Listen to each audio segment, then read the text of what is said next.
All right, let's begin. I first want to start off just quickly by introducing myself, and then I'll pass it on over to our host, moderator, and speaker.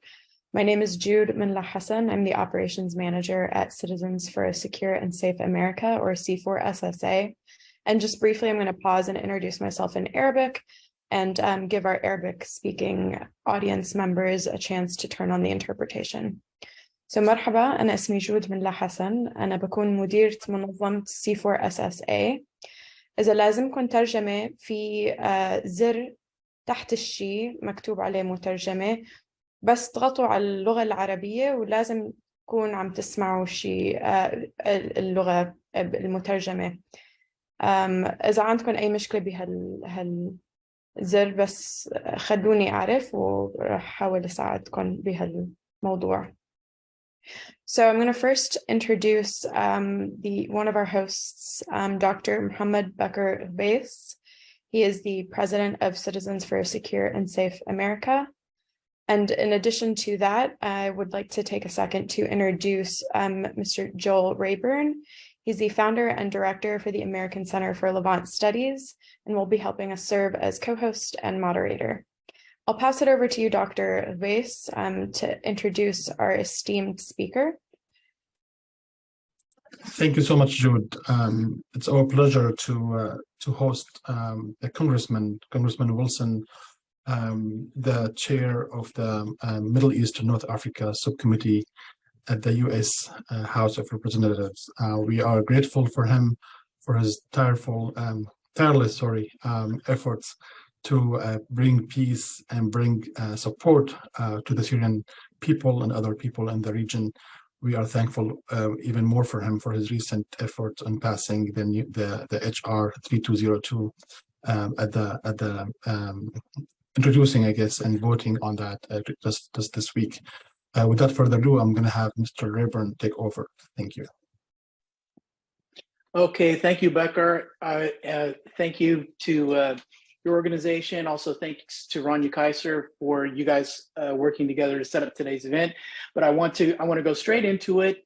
Congressman Wilson, who has been a longtime supporter of seeking justice and accountability, as well as trying to secure U.S. and allied interests in Syria. We just had an extraordinary event over the last couple of days. It's been a whirlwind, Congressman, since last Thursday.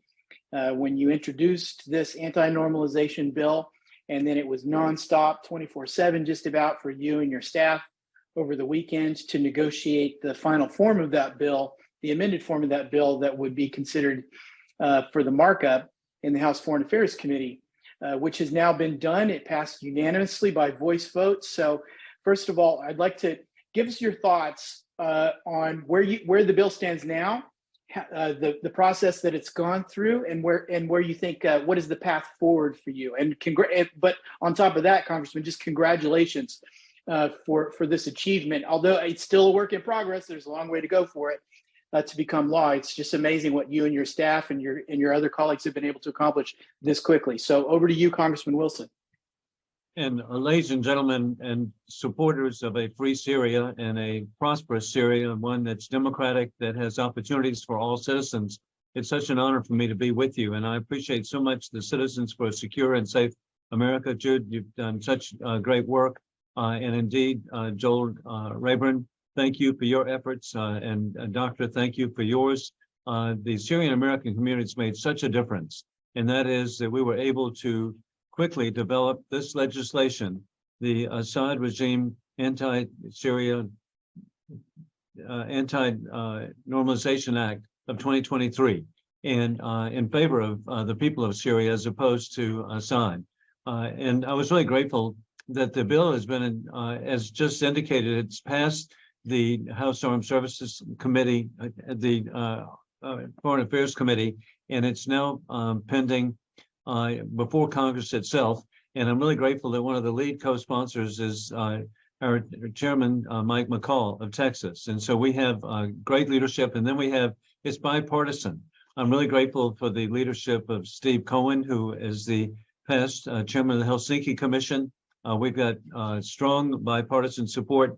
And then in the meantime, outside of Congress, both of President Obama, Democrat, obviously, his envoy to Syria, and the ambassador for war crimes, both individuals have now endorsed the legislation. And then I'm grateful that we have the success and appreciation of President Trump's envoy to Syria. Joel Rayburn's making such a positive difference. And it really is so inspiring. The people of Syria have inspired Republicans and Democrats to work together. And it's particularly important that we come together at this time, because sadly, Assad will be visiting the Arab League summit. And but we want people across the Middle East to understand that we have very strong legislation that expresses why there should not be normalization of relations and the consequences of renewed and mandatory sanctions and identification reports that will be presented to reveal persons or businesses or countries that get around the Caesar Act itself. And we will continue our efforts, and it's really been personal to me. I sadly visited one of the refugee camps in Jordan, and I saw such wonderful people there. We met with people who have fled their homes, and to find out that 15 million people have had to flee their homes or be relocated within the country. And then, of course, we are grateful for, and I've thanked representatives from Jordan. I've recently thanked the highest levels of government in Egypt for their efforts, and then Turkey itself. Also, different countries have really stepped forward to assist people to be secure by fleeing the country.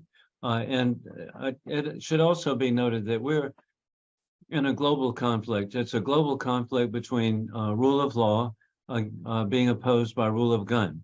And sadly, many people just simply didn't recognize the atrocities and the destruction of Aleppo, which was really an indication of rule of gun and the consequence of rule of gun, the loss of life. And now we see that the same tactics are being used against the people of Ukraine. And the relationship of the mass destruction of Aleppo is being repeated, as we've seen in Kherson, we've seen in Mariupol. And so it's so important that those of us who believe in rule of law stick together around the world to oppose those who are trying to impose rule of gun. And so I'm really grateful. In fact, I just 2 weeks ago tomorrow had the opportunity to be in Kyiv, Ukraine, and visit with President Zelensky. And what a inspiration he is to the world. Following my visit to him, it was so inspiring to me to find out that he went to Rome to meet with Prime Minister Meloni of Italy. He met with Pope Francis. He has gone on to Berlin to meet with Chancellor Scholz. He is visiting country after country, showing his resolve, and then to see the resolve of NATO, to see the resolve of the European Union, countries that are standing firm for opposing rule of gun and proposing and supporting rule of law. And hey, it is encouraging to see countries like Sweden and Finland now join NATO because they've been inspired by the resistance and the strength of the people of Ukraine. And I believe that the strength and the resistance of the people of Syria will also be fully recognized. The bill that we have before us indeed extends the Caesar Act that had been previously passed in 2019.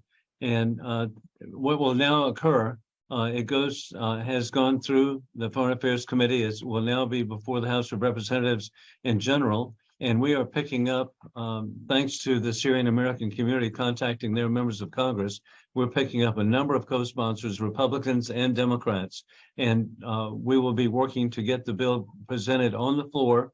And from the presentation bipartisan on the floor, then it would go to the Senate, and then it would then be presented to the president for his signature. So that's the process that we're in.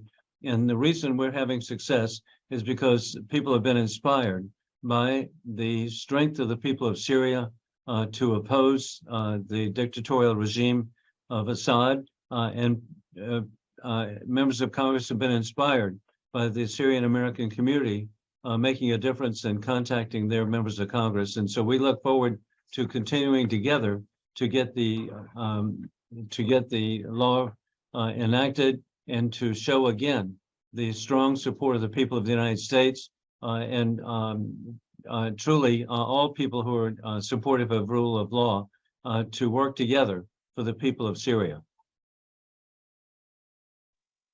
Congressman, that's great. Thank you for those remarks. The bill that you've gotten so much support on from the committee and now from picking up steam among your broader congressional colleagues, it does a lot. There's a lot in there that's new. There's a lot in there that strengthens the already existing measures in the Caesar Act and will make their enforcement more likely to happen, even from, say, a reluctant executive branch in some cases. But there are also some new things that are quite explicit and interesting. One of those that struck me was the very interesting sections that covered the diversion of humanitarian aid by the Assad regime, as well as the activities by Asma al-Assad's supposed charitable foundation. Can you comment on that and this effort to make sure that humanitarian aid doesn't go into the pockets of the Assad mafia? And Joel, you're so correct. And the hearts of the people of America go out to the earthquake victims of Syria and Turkey. And with that, there's been an outpouring, obviously, of monetary support, humanitarian support to be provided to the victims of the earthquake. And sadly, the charity that you've identified, there's every indication that the funds that were received have not been going to the victims of the earthquake. And we require reporting from NGOs, from non-governmental organizations that are working on the aid, that they make reports to be fully accountable for the aid, that it actually go to the people who tragically need the assistance and deserve the assistance. And we want the best, again, for the victims of the earthquake of both Syria and Turkey. Thank you, Congressman. A lot of people have been looking at the way that some of the Arab countries, in particular, have been reversing their policies toward Bashar al-Assad. I mean, my own observation, my own sense has been that that's been because they've lost patience with what seems like a lack of U.S. leadership. But it sure seems like the Congress never intended for the U.S. to lose leadership on the question of Syria. Is that your impression as well? As you look at, not even just in the House, but across the Senate, that they're never, the idea of disengaging from Syria or disengaging from the Middle East in favor of something else just has not seemed, whether it's bandied about by people in the executive branch, seems like that idea of disengagement was never shared by people in the Congress. And this bill seems to indicate that. Is that accurate? Hey, Joel, you're absolutely correct. The security of the American people is providing for a stable, positive, economically vibrant Middle East. Our country is so benefited from the mutual benefit of having visited the different Persian Gulf states in the last couple of months, Bahrain, Kuwait, Qatar. It's such an incredible inspiration to see such economic success and viability, but it's mutually beneficial. And so we know that this is very important, and the focus should always remain on how important the Middle East is for world stability. And in fact, isn't it sad, again, as I pointed out, that the horrible victimization of the people of Aleppo was really a prelude of the inhumanity of war criminal Putin that is now being conducted in Ukraine. And so it would have been so beneficial if the world had acted together to stop the inhumanity of what occurred in Aleppo, and we're learning from that. And so it's another reminder that indeed the countries that are in favor of rule of law need to be working together to also promote a free Syria. Congressman, I know your time is short. I have another question for you, because as strong as this bill is and as broad, it covers so many bases. Actually, there are other initiatives that have been moving through the Congress recently as well that this bill seems to complement very well. And I'm thinking in particular of Congressman French Hill's Captagon bill that he introduced last year, and that I know there are thoughts about doing another iteration of that this year. How do you see this bill, this anti-normalization bill, and the Captagon bill working together? Well, in fact, I've been working with Congressman French Hill of Arkansas in regard to the Captagon bill. We know that, sadly, that the Assad regime has really been a narco-terrorist state by providing Captagon that is so debilitating to the citizens of the Middle East. And the ruining of so many lives, and they know what they're doing. But it's meant to be a financial reward to a benefit to the Assad family. And so we're going to make every effort to see that the efforts are made for addressing Captagon as an issue. Additionally, I'm really grateful we have Congressman Michael Lawler of New York is working really hard on legislation for the special envoy for Syria. And so it's over and over again, we have initiatives in Congress, and it's bipartisan. It's an unintended consequence of the brutality and inhumanity of the Assad regime is to unite Republicans and Democrats to be supportive and to work together to support the people of Syria. Thank you, Congressman. And maybe one last question, because I know you have to go pretty quickly. But what are the ways in which citizens, not just Syrian Americans but others, what are the ways in which they can help pitch in to show their support for this bill, as well as the other measures concerning Syria that we just mentioned? Well, indeed, the Syrian American community is vibrant. They've assimilated into American society as leaders of business, industry, medicine, academics. So the Syrian American community is beloved, and it has significant impact in virtually every district.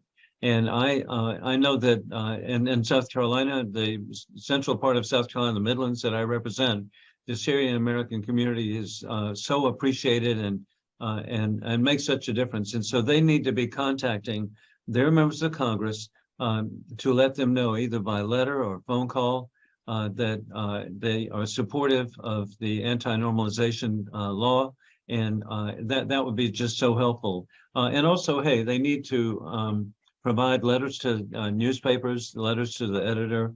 Hey, radio talk shows are very important in the United States. In fact, the district I represent, the most effective way to communicate issues is by calling into radio talk shows and explaining how this has a ripple effect, being supportive again of rule of law to oppose the authoritarians who are rule of gun, and this has a great appeal again to the broad public because we understand we're in a global conflict between democracies with the rule of law being opposed by authoritarians with rule of gun. And sadly, one of the first victims have been the people of Syria, but now we see the people of Ukraine under attack by gun.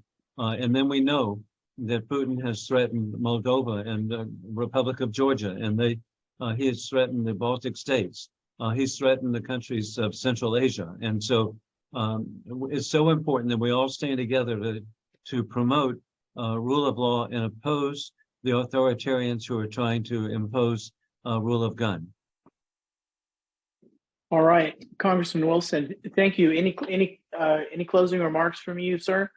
Again, I'm just optimistic for the people of Syria, and as we've gotten through the issue and we've received responses from around the world. Hey, the Syrian American communities the Syrian communities everywhere, in a very positive way.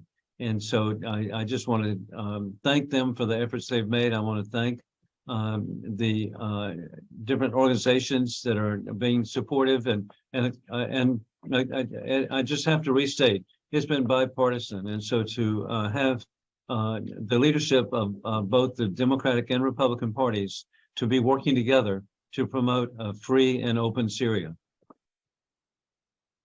Well, thank you, Congressman. We sure do appreciate it. We're really pleased to see this initiative come from you and from the committee, and the amount of support from the broader Congress. It's very timely. It's badly needed, and I, for one, think it's going to have a great impact on the situation in Syria, but also international security, and most of all, for our purposes, U.S. interests. So thank you, Congressman. Thank you. All right. I'm going to hand it back over to Dr. Bakr Ghbeis. Congressman Wilson's got, it's Thursday, which is like, this is crunch day in the House. We know, Congressman. So thank you for taking time out for us. But we'll continue the conversation. I'm going to hand it back over to Dr. Bakr to launch that phase of it.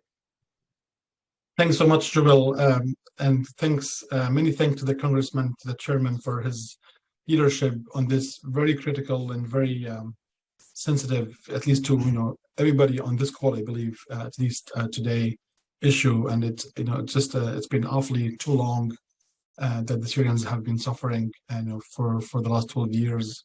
And it's always very cheerful to see champions like I think Chairman Wilson trying their best within their capacity to help the people of Syria.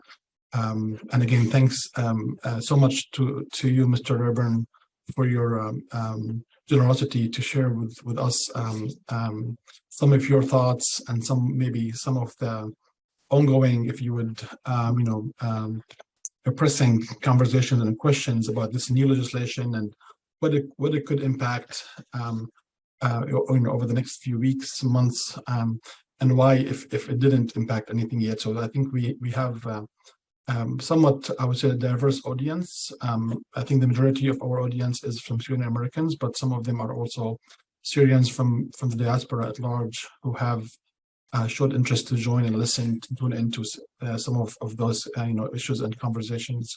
So again, we are grateful for your time, and again, thanks to Rania Kaiser, the co-founder and director, chief officer, of the American Center for Levant Studies. So I'm going to invite one of my colleagues in the panel here, Mr. George Stafo, to also help me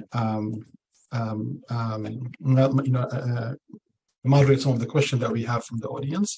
But briefly, I was going to say, which is it struck me to hear a comment on Twitter this morning from somebody who was saying, how come those people from the organization its main focus is the security of America, how come are they caring about Syria? To me it was sometimes the harsh comments can be enlightening more, and I do truly believe that the security of America will be maintained by the security of Syria. If Syria is secure, America will be secure, and vice versa. I don't think we can, at least in my own judgment, and I believe I speak on behalf of many of my colleagues in the community, that we truly believe that if Syria is safe and secure, that America will be safe and secure. It just sometimes we want to be concise and make our names as short as possible. So again, it reflects I guess philosophy for our members, and I hope that this concept becomes a norm between the West and the East, and for sure between Syria and America. So without further ado, I have a few questions, if you allow me, Joel, to ask them, and I can start with the first question, and then George Stafo is with us. He is a spokesperson of the Citizens for Security of America organization. Thank you, George, so much for joining. So the first question I have here from Dr. Maher Azzouz. The question is, what are the mechanisms in the new law or act that would assure adherence to of the UN agencies to the I guess sanctions or just adherence in general? I believe probably meaning adherence to avoid saying against sanctionable individuals or entities. Thank you. Yeah, the bill requires the executive branch to do an assessment of the ways in which international humanitarian aid is being diverted and the degree to which is being diverted to the Assad regime or to front companies of the Assad regime. So it's going to mandate a report back to Congress delineating all of those, and that's going to give Congress the specific information that it needs, I think, to act further, to do something more. There really hasn't been something like this undertaken by the executive branch. There should have been, probably. There have been from NGOs and so on, but to do something comprehensive that makes use of all the State Department information and perhaps the intelligence community information and something like this hasn't been done before. And I think what that might, without I don't want to prejudge what the results of that study will be, but I think it'll come back and be able to map out the way in which contractors and subcontractors wind up being fronts for regime institutions or regime figures. And I think people are going to be surprised at the scale of it as it comes back. In addition to things like, I would expect a report like that to show the way in which the regime manipulates the currency exchange rate and forces the UN to have a less favorable exchange rate for the Syrian lira than the market would dictate, and things like that. So I think it'll uncover a lot. I think that's the first step, and then I think we can see if Congress has that and they know the channels through which the diversion is happening, then they can begin to put conditions on U.S. funding for some of those international organizations. That's the way that I think it'll unfold. Thank you. Okay. Hi, Joel. How you doing? Thank you for hi, George, for everything you've been done so far. Next question is from Nasim Yazji. Is there any chance that the anti-normalization bill to be enacted or basically passed on its own? If yes, then within which timeline, or is it most probably going to go through with the NDAA as usual in December? Well, I mean, definitively, I defer to the House Foreign Affairs Committee folks and Congressman Wilson's staff. But just as an observer, it looks to me like a bill that comes out of the committee with almost unanimous bipartisan support, like this bill got, has an excellent chance of being passed just on its own, and not having to wait to be attached to the NDAA the way the original version of the Caesar Act wound up being passed in 2019. So yeah, I think I think it's almost certain that this bill will pass the House as a standalone bill. In the Senate, we'll have to see. The Senate is a different ballgame, but if a bill goes from the House to the Senate with something like 400 votes, it's like it's a tidal wave of momentum hitting the Senate. And that's the kind of bill that senators on both sides of the aisle are going to want to get behind. So the more support that it can gain, the more momentum this bill can gain in the coming weeks to get to a floor vote in the House, the better chance that it'll pass both the House and the Senate as a standalone bill. That's why I think it's really important for Syrian Americans and other citizens really to make their wishes known right now to their members of Congress that may not be as familiar with Syrian issues. Maybe they weren't in the Congress when the Caesar Act was passed in 2019 and in the run-up to the Caesar Act. So this is a chance for people really to reach out. If there's ever going to be a time for the Syrian American community to mobilize behind one legislative initiative, this is it. Great, thank you so much. And we can't agree with you more, Joel. This is absolutely a priority for us, the leading and active organizations. Again, as Congressman Wilson said, we can't be thankful enough to all the groups that have been pushing and working hard on this bill to gain as many co-sponsors as possible across the board, organizations such as ourselves, the Syrian Institute for Progress, and others, the American Coalition for Syria, and other active and sincere organizations. And I'm sure I missed I think many, but I think everybody who's hardworking people are aware of everybody who's hardworking out there. The next question, I think some of those questions are tricky, and I think we want to make sure our our platform is somewhat open to all the different ideas. So one question here is about quote unquote, after all the war crimes and crimes against humanity Assad committed using all types of weapons, including chemical weapons, of course, was there a need really by the US for the Caesar Law or Kept the Gun Act, and now this new act? Was there like I guess the issue is there and this question from Mr. Ghbeis Kanao, it was in Arabic. I believe the meaning of this question was, is there even a need to waste our time and effort on these laws while we can maybe have acted earlier? Thank you. Yeah, I think, well, I think the U.S. opted not to do a military solution in Syria a long time ago, and I think that's something that is right now it looks irreversible. That there was not going to be a rerun of Baghdad 2003 with Damascus 2011 or 2012, and in that I'm not saying that's right or wrong, but that's just sort of where the American people are. However, the United States still is a superpower and has all kinds of different tools at its disposal, and the Caesar Act represents the economic tool. The economic tool of a superpower, which if it's used along with its military tools in other ways, for example, in the counter-ISIS campaign, and informational tools, and then the Captagon Act, I think, represents the law enforcement tool.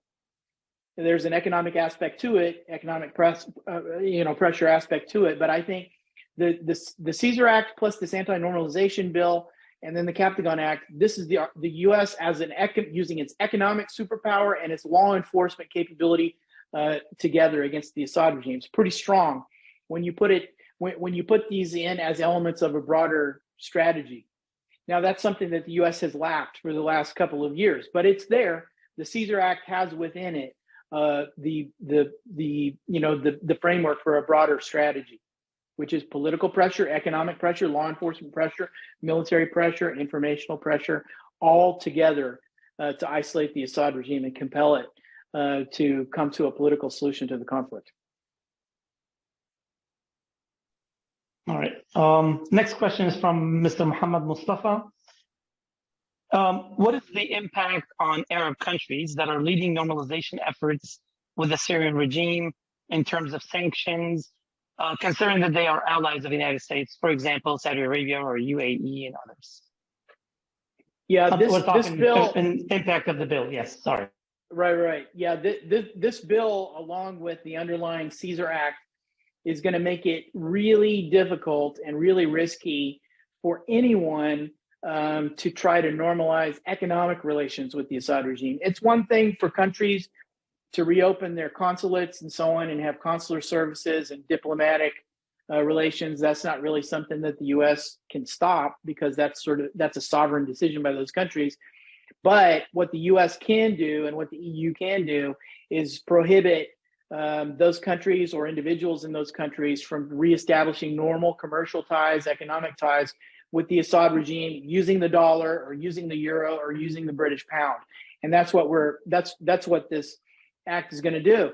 What it means is that the diplomatic normalization of relations between Arab countries and the Assad regime is really, I don't see any way that it's going to be followed up by a significant normalization of economic relations. there's not going to be legitimate money. There's not going to be above the table money that's going to follow this restoration of diplomatic relations, as long as these bills stand. And this is essentially the intervention that Congress is making. Those are the implications for, the Gulf, some of the Gulf countries, and so on. Thank you so much. I think many questions from the audience is really about the practical implications of these laws. I think many of if not all of those laws, the impact of them takes months and years. So I believe it's always hard to not attach the impact if it's taken that long. So and I'm sure many of the questions is really about that. For example, this question is from Dr. Qutaiba Saeed Isa. Do you expect Idlib to remain with the opposition, or is it possible for it to go to the regime, especially if Erdogan does not win the elections? Is it true that Idlib is an American-controlled area at this point? No, I mean, Idlib is not under American control. The United States does not have a presence in Idlib. Idlib is essentially, it's under opposition protection, and it's under Turkish protection. I don't see that changing. Assad is not strong enough to militarily challenge Turkey and the Free Syrian Army and the other armed groups there.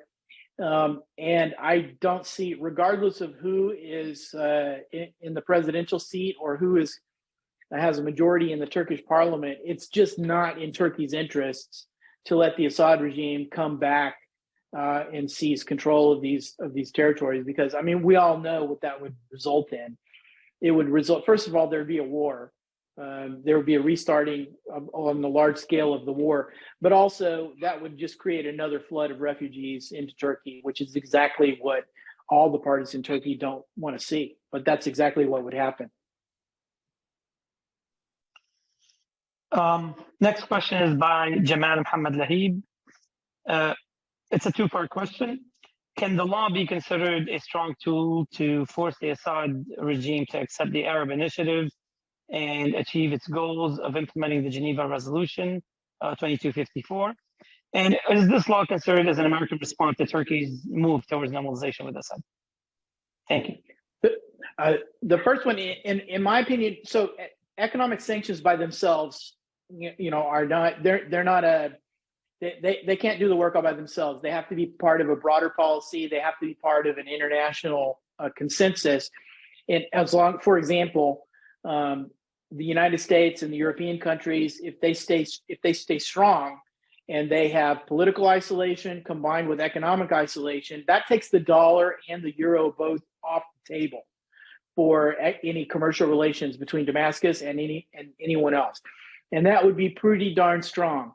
Again, that wouldn't happen just by itself. There have to be other measures, which is why I think the Captagon Act is a pretty strong initiative. And there also has to be leadership, especially from the United States. I don't think we've seen that for the last couple of years, but I think what you're seeing is Congress kind of taking the steering wheel of leadership, and in a bipartisan way. So yeah, I think if these initiatives that are out there can have quite a strong impact on constraining the Assad regime and compelling it to go back into the political process. As far as the law being an American response to Turkey, no, I think it's much more that this is a response to the countries in the Arab League, bringing Assad back into the Arab League and reestablishing relations between Damascus and the Gulf. Great, thank you. I'm gonna just give Mr. Rayburn a break, maybe like for a couple of minutes here, and I think I'm gonna ask Dr. Haytham Al-Bizm to join us on the panelist here to give a couple of minutes of remarks or comments. Let me just invite you here.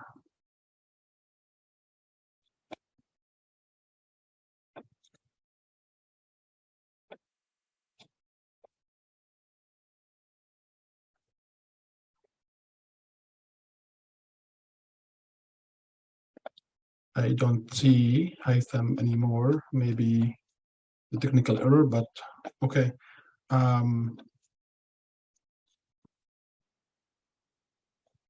He's, He's okay. on. He's Sorry. there, but he's gonna unmute himself and Oh. speak. Nice. We see. Oh. Yes. Hey. Dr. Haytham, can you hear me? Yes, I can hear you. Okay, I just can't. I don't see you there, but okay, go ahead, please. I think the control of the camera is here. Let me see. Okay, There you go. I think you can. Hello, everybody. First, I want to thank Bakr for inviting me to this event, which is very, very important, and also thank Joel for his, endless effort and compassion to the Syrian people, and for his help to all organization. And I really, on a personal level, appreciate that, Joel. I wanted to, thank first C4 for their, endless effort in pushing this agenda into the Congress, and I really appreciated Bakr, George, Alia, and everyone else in your organization. So, Joel, I wanted to ask you something. As you know, today there is a meeting happening in Saudi Arabia, where all the Arab presidents and kings are meeting in order to normalize the relationship with Assad. And this act currently being proposed is going to take some time to pass. So it has no teeth now. So what's your advice between now and until we pass this anti-normalization act we should do? On different level, meaning a level in the Congress, Senate, and a level of contacting the Saudi Arabia and all other nations, saying all American Syrian organization, are not happy with the pushing these because you are, shaking hands of murderer, and this is. Hypocrisy when you say something in the past and you do something else, while it's something wrong. So how can we keep a pressure on them? I learned from the congressman that radio talks, but this is inside the United States. It's not something will influence them. But what can we do to influence these decisions and put heat and pressure on them? Okay, those are good questions. I would say first of all, I don't think the bill, just by being introduced and by getting the momentum that it's gotten, it will have a political impact on this whole normalization trend, because it's like a warning shot to the Arab countries about this is what's coming. And they know enough about Washington to know that to be able to watch and see that this bill got broad bipartisan support. Once it passes the House, if it passes the House quickly and with a really wide margin of support, they are going to sit up and take notice, and they're going to have to start recalculating about these normalization policies and the limits of normalization policies. In terms of economic normalization and just sort of doing investment and things like that, these countries are not going to do something just in the interim. It's significant in the interim period between now and whenever the bill passes. That's, they move. It's like turning an aircraft carrier around. So large scale investment from the Gulf is just not going to go into Syria while this bill is hanging potentially over their heads. So I think that's one thing. It will, just by this bill being introduced and passing committee so quickly, it will start to have an impact and slow down the normalization train before economic relations get reestablished. I think there are other major things underway that I think together with the economic sanctions and the other measures that are in this bill, will have a serious impact. First one is the accountability, the war crimes trials, the crimes against humanity investigations and trials that are going on in Europe in particular. This is major, and I think civil society organizations should look at the ways that they can help to resource those investigations, the gathering of dossiers, and so on, in order to help build the momentum for accountability that's already going in Europe. This is another major factor that can have a political impact. The next thing I think also, so I think if you have that act, or if you have the bill that Congressman Wilson introduced, if you have the justice and accountability effort, if it can really be scaled up and really resourced, that will have a major impact. And then I think it's the Captagon. Certainly French Hill has taken an important step, but also I think civil society organizations and Syrian communities in Europe and in the Gulf should be mobilizing, maybe to try to kind of crowdsource the exposure of the Captagon networks. You know, I know Syrians know all about each other's business in some way or fashion. That's just, Syrians are so networked and so interlinked. I know there are people out there, there are communities out there that know where the Captagon trafficking is happening, who's behind it. And it's not so much the Captagon production and preparation that's happening inside Syria, but it's where that Captagon crosses over outside Syria and goes into other jurisdictions or in international law enforcement jurisdictions. That crossover point, those crossover points, those are the important ones, not just for the drug, but when the money comes, when the drug goes into a market like Saudi Arabia, when the money comes out, where does that money go? And I know there are Syrians out there that have the data points here, and that no one will know every bit of it.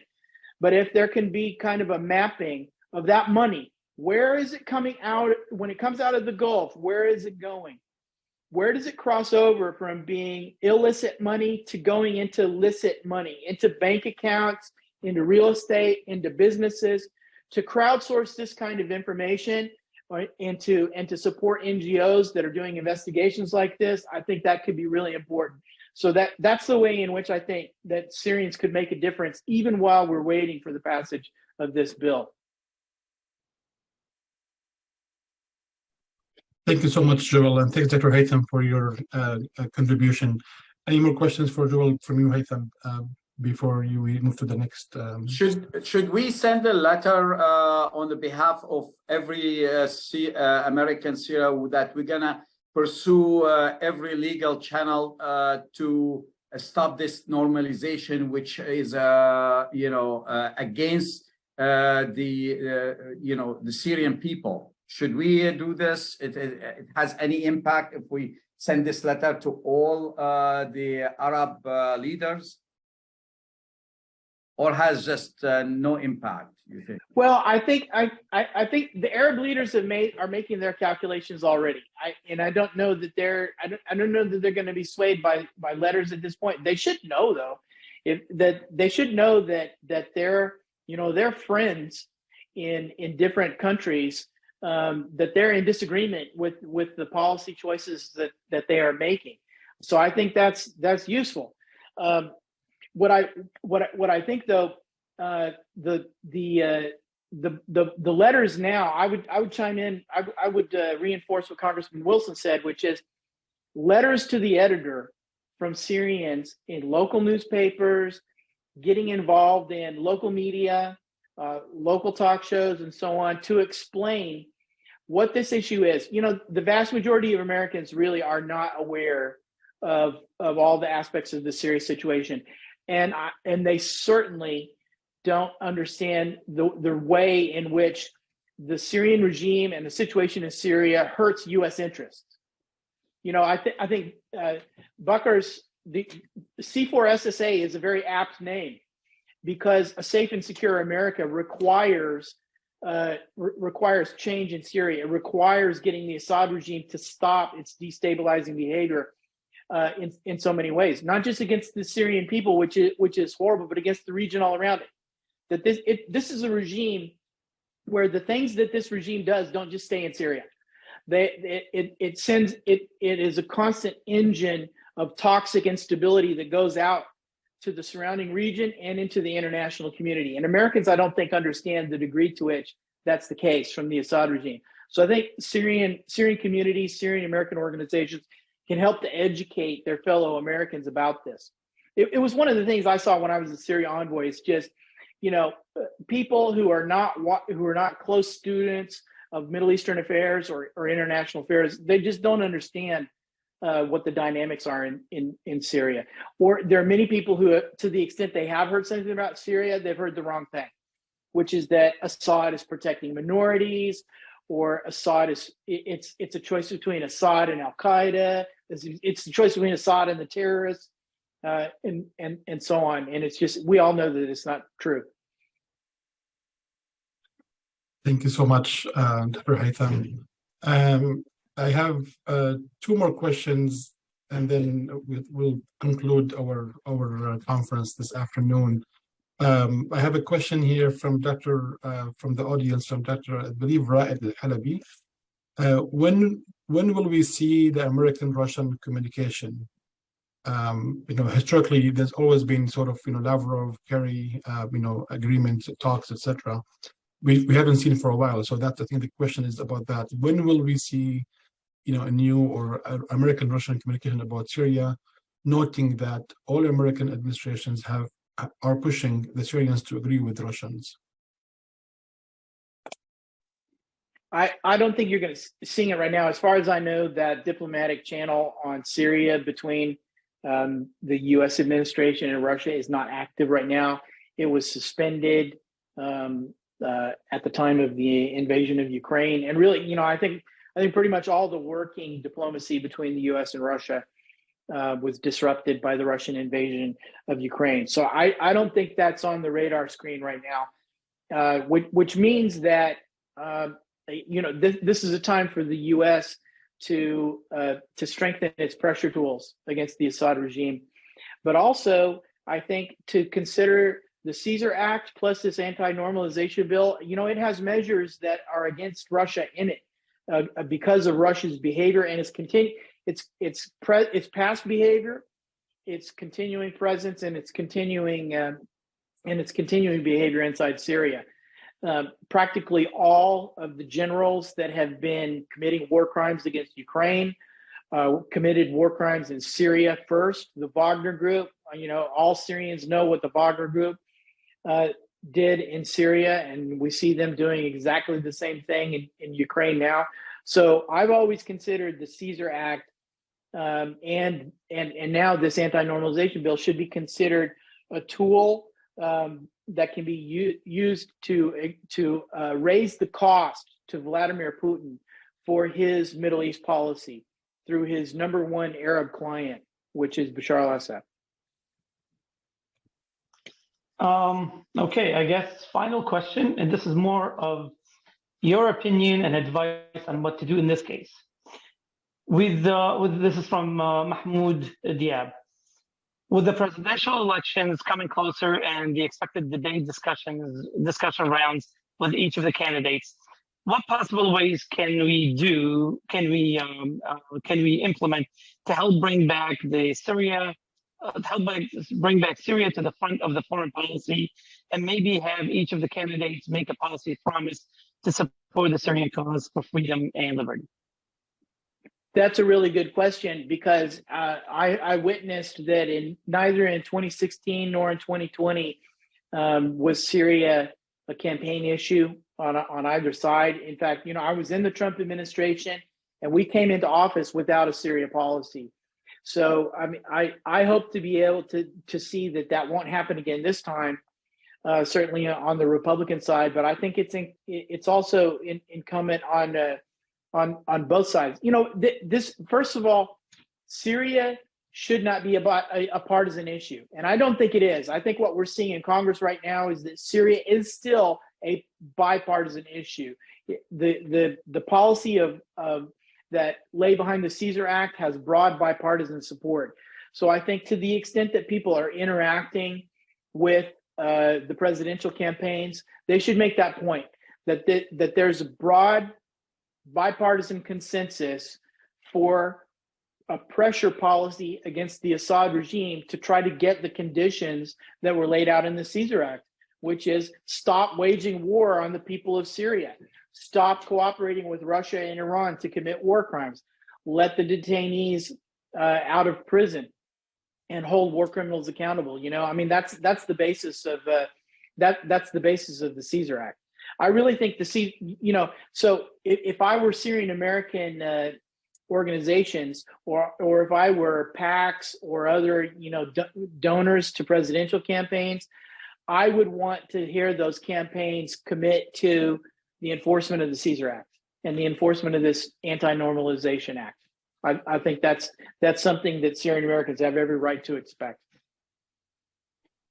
Great. Well, thanks again so much, Joel. We can't agree more, of course, just for reference. But again, thank you so much for your time, generosity to spend with our community today.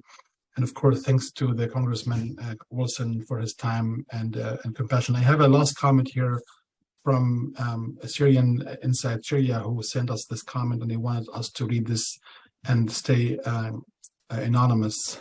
Syrians were feeling very demoralized watching Assad being hosted in Saudi Arabia a few minutes before this important seminar.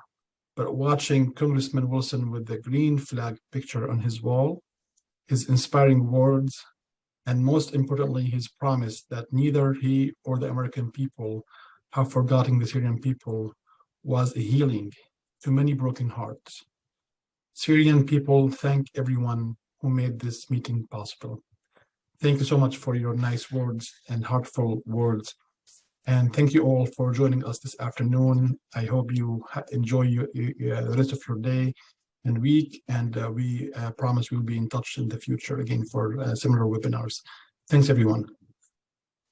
And I'm sorry, the small last thing, we are deeply apologizing about the technical issue of the translation. So we will make sure the video has Arabic subtitles when we have it out after it's finalized.